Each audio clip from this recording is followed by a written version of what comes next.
Welcome छ हाम्रो अर्को भिडियोमा। आज हामी एसई को के सिक्छौँ क्लास 10 को। यो क्लास 10 मा पनि छ, 9 मा पनि छ, 8 मा पनि छ हैन। अब बुझ्यो भने ब्याचलरमा पनि छ हैन। यस्तोहरू काम लाग्छ। भन्दिनँ कि यस्तै आउँछ ब्याचलरमा पनि, तर काम लाग्छ। सबैले याद गर्नुस्, काम लाग्छ यो कुराहरू। अब हामी के सिक्छौँ भन्दाखेरि सजिलोबाट स्टार्ट गरेको छु। अब अर्को भिडियोमा अलि टफ क्वेसन हाल्दिन्छु अनि बनाउँछु। हजुरहरूलाई आज यो सिकाउँछु सिम्प्लिफाई कसरी गर्ने। हेर्नुस्, 1/a-2 थियो प्लस 1/a-3 छ। अनि यो दुइटै एउटैतिर गर्नुपर्ने। एउटैतिर कसरी गर्ने?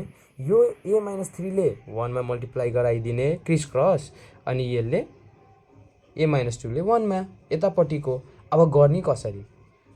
यो a-3 माथि गुणा गराएपछि तल पनि गराउने, बिचमा प्लसको प्लस है, बुझिराख्नुहोस्। 1 मैले सेम बनाउनलाई यसो गरेको हो। अब यो a-2 ले यता मल्टिप्लाई गराउने, a-2 भयो हैन। अब यता कति छ? a-3 छ, a-3 छ। अब फेरि a-2 ले, किनकि म बुझाउनलाई मात्र गरेको हो, यसले कट्छ। त्यही भएर माथि जतिले हामी मल्टिप्लाई गराउँछौँ तल पनि त्यतिले गराउने हो गाइस, हेर्नुहोस् हैन। अनि अब त सेम भयो नि त, हेर त, a-2 a-3 a-3 a-2 यो इन्टुको फर्ममा छ, अगाडि पछाडिले फरक पारेन। अब यसलाई हामीले एउटा बनाइहाल्ने, सेम छ नि, यो सेम छ, एउटा बनाइहाल्ने। a-पहिला 2 लेख्ने, त्यसपछि a-3 लेख्ने, यो सिङ्गो भयो। अब के गर्ने भन्दाखेरि यो मल्टिप्लिकेसन गराउने। a-3 को 3 हुन्छ, 1 ले मल्टिप्लाई गरायो भने यहाँ रफमा हेराइदिन्छु, ROG यहाँ रफ लेख्ने।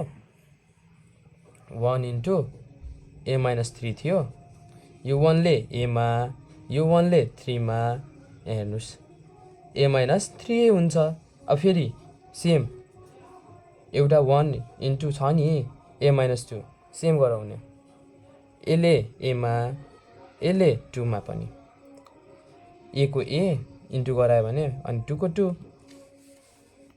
अब फेरि हेर्नुहोस्, बिचमा प्लस छ नि, यहाँ मैले a-2 बुझाउनलाई लेखेको हो। यो त स्टेप जान्थ्यो अहिले नै।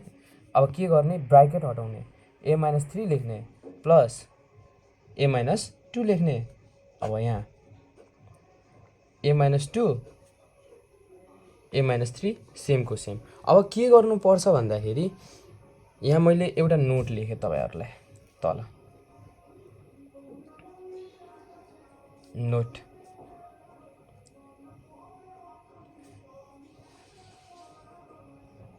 सेम साइन बुझ्नुस्। सेम साइन छ भने के गर्ने रे? एड गर्ने। के गर्ने? एड गर्ने। सेम साइन छ भने एड गर्ने, त्यही डिफ्रेन्ट साइन छ भने सब्ट्र्याक्ट गर्ने। अब बुझ्नु भएन? यहाँ इक्जाम्पल लेखिदिन्छु। यहाँ -2x अनि यहाँ -3x, यहाँ सेम साइन छ नि। अब के गर्नुपर्छ? एड गर्नुपर्छ। 2 and 3 जोडेपछि 5 हुन्छ।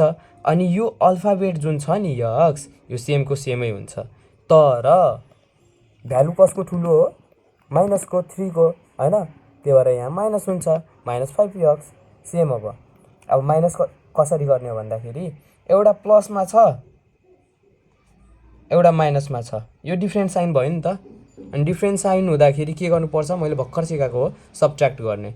यो 3 बाट 2 घट्यो भने 1 बाँच्छ, अनि सेम x को x। अब किन मैले यहाँ माइनस लेखिनँ? किनभने यहाँ भ्यालु कसको बढी हो त? 3 को बढी हो। त्यही भएर प्लसमा छ, यहाँ प्लस लेख अथवा नलेख, फरक पर्दैन। अनि बुझ्नुस् यहाँ के, यहाँ x लेख्दा पनि यति बुझ्नुस्, यसको अगाडि 1 छ।